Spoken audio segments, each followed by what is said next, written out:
आज हम लोग गुणनखंड पढ़ने वाले हैं। जैसे 20, 70 इस सबका गुणनखंड कैसे निकालेंगे समझते हैं।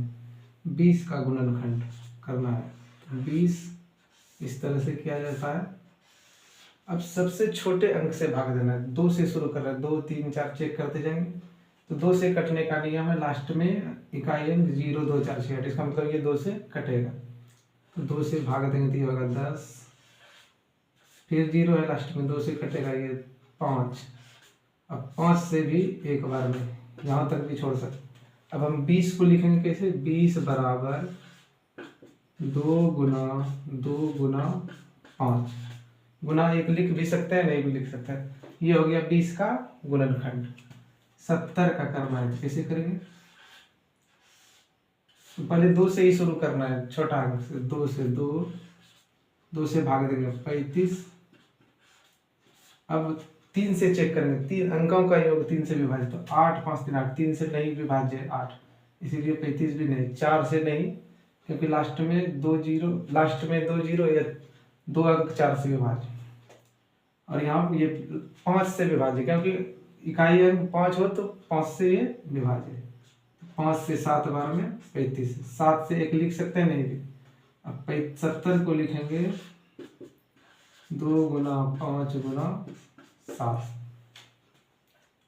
इसी तरह 30 का करना है, 100 का हम करते हैं 100 का। लास्ट में 0, 2 से विभाज्य 2, 50, 2, 25। 3 से अब नहीं विभाज्य, 5 से डायरेक्ट विभाज्य, क्योंकि 5 इकाई 5 से विभाज्य 5। तो 100 को लिखेंगे हम 100 बराबर 2 गुना 2 गुना 5 गुना 5। जैसे अब हम 54 का करते हैं, जैसे हम 54 का करते हैं,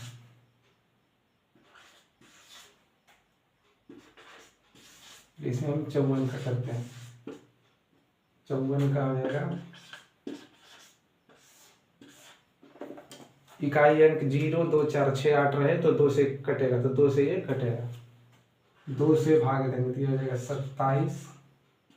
फिर 2 से चेक करेंगे, 2 से नहीं कटेगा, क्योंकि लास्ट में 0, 2, 4, 6, 8 नहीं है। 3 से चेक करेंगे तो अंकों का योग 3 से विभाजित, तो 2 और 7 9। 3 से कटेगा, तो इसीलिए 27 भी 3 से विभाजित। 3 से 9 बार भी। फिर 9 जो है किससे? 3 गुना 3, 3 से विभाजन।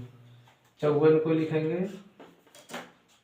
54 बराबर 2 गुना 3 गुना 3 गुना 3। अब हम लोग 150 का करते हैं, 150 का करते हैं। 150 का